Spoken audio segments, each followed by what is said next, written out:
Halo nih Mas Bro, apa kabar? Semoga sehat selalu ya, amin. Amin. Oke, konten kali ini Mang Udok mau bahas tentang CPU cooler. Siapa tahu di antara kalian itu ada yang sedang nyari CPU cooler di bawah 1 jutaan. Kebetulan Mang Udok ada sampel terbaru dari Cooler Master. Ini dia penampakannya. Hyper 622 Halo White Edition. Nah, gimana sih performanya? Apa cocok buat rekomendasi?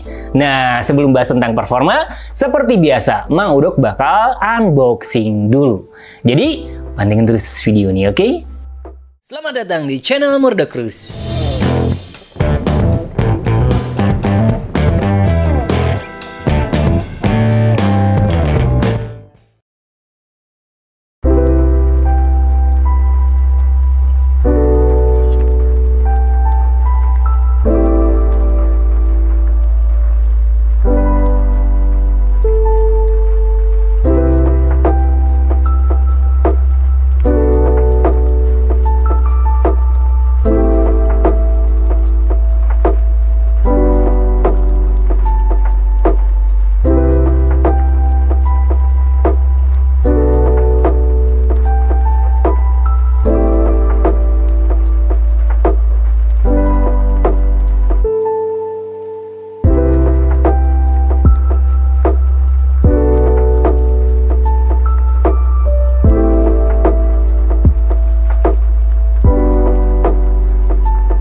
Oke bro, hal paling menonjol dari Cooler Master Hyper 622 White ini pastinya desain yang kece.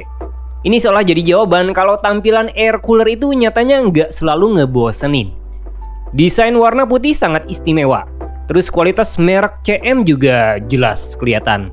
Clean-nya dapat, finishing sangat rapi, potensi performa dual tower heatsink bawaan juga bisa ngejanjiin.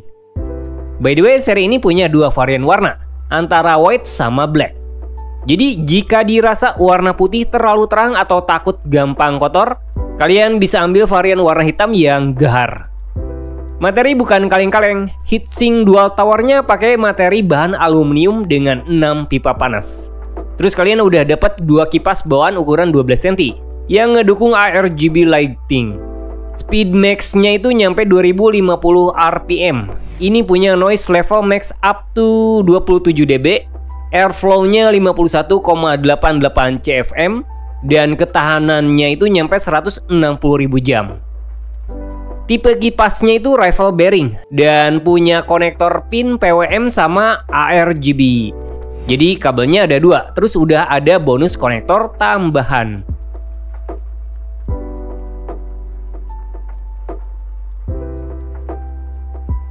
Not aja, cooler ini agak milih buat urusan kompatibilitas. Ketinggian coolernya itu nyampe 15,7 cm. Jadi, pastiin ya, casing itu ngedukung tingginya.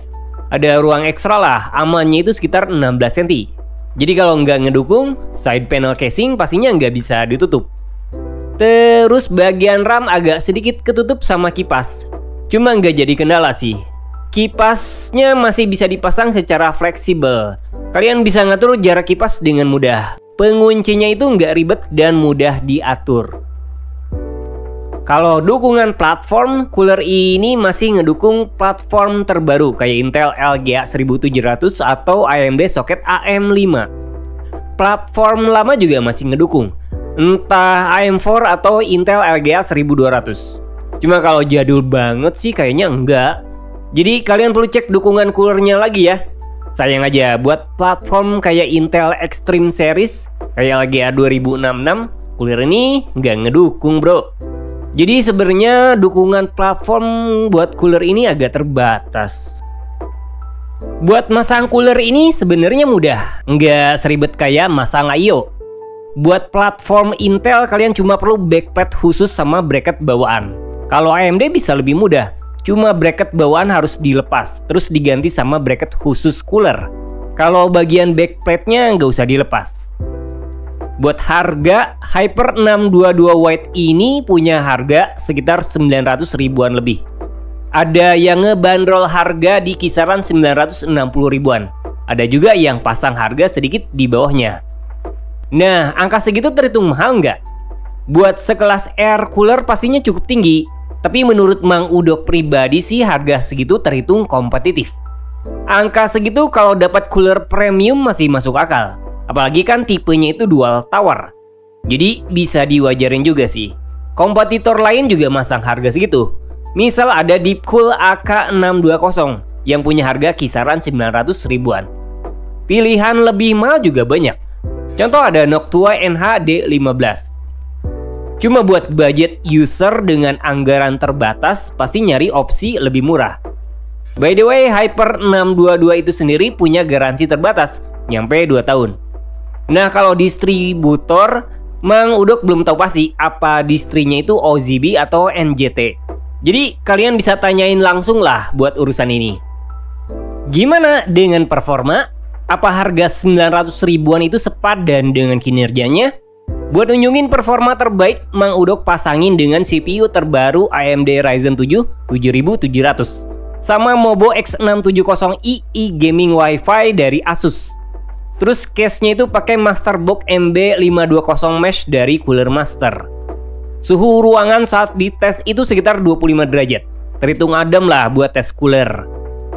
Nah, saat prosesor idle itu kisaran 41 derajat Celcius. Angka yang sebenarnya relatif adem, gak tinggi banget. Dibanding sama AK620 juga terhitung sama. Dan kinerjanya jauh lebih baik dibanding pakai cooler bawaan prosesor Wraith Prism. Di tes main game nyampe 2 jam, suhu rata-rata prosesor itu kisaran 53 derajat. Suhu yang juga terhitung sangat nyaman. Terus fan-nya juga nggak berisik banget. Nah, dibanding AK620 dari Deepcool, masih berimbang bro. Terus sama Noctua NH-D15 juga nggak beda jauh. Nah, kalau di tes Cinebench R23 stress test durasi 10 menit, suhu rata-rata prosesor itu nyampe 78 derajat Celcius. Kinerjanya sedikit lebih baik dibanding AK620 dan masih bisa bersaing dengan cooler Noctua. Suhu segitu sih terhitung adem banget. Padahal kan average clock speednya itu bisa nyampe 5 GHz lebih loh. Nah, dipakai overclocking juga masih bisa. Mang Udok coba up speed CPU-nya manual ke 5,4 GHz. Dan suhu rata-rata pakai Hyper 622 itu dapat sekitar 88 derajat Celcius. Kinerjanya lebih baik dibanding AK620 dan masih berimbang dengan Noctua NH-D15. Ini bisa jadi indikasi kalau Hyper 622 masih oke juga dipakai prosesor dengan TDP tinggi. Nantilah Mang Udok tes lagi pakai prosesor yang lebih gahar ya. So, is it worth it? Cooler Master Hyper 622 White itu pastinya masih oke buat rekomendasi ideal CPU cooler handal. Desain stylish, warna putih juga bisa bikin pede. Ngebangun PC tema all white bisa makin istimewa. Performa juga sangat baik. Meskipun tes kali ini masih pakai CPU dengan TDP 65 watt. Cuma OSI nyampe 5,4 GHz dengan suhu aman, benefitnya masih tetap dapat. Kalau harga mungkin cukup tinggi, tapi menurut Mang Udok pribadi sih masih oke lah harga segitu. Apalagi kan tampilannya udah premium. Catatan aja, casing perlu dicek lagi kalau mau pakai cooler ini. Tinggi yang ideal itu 16 cm lah buat amannya. Jadi itu dia ulasan singkat Hyper 622 White dari Cooler Master. Gak semua sih diungkap, tapi semoga bermanfaat. Jangan lupa like dan subscribe-nya.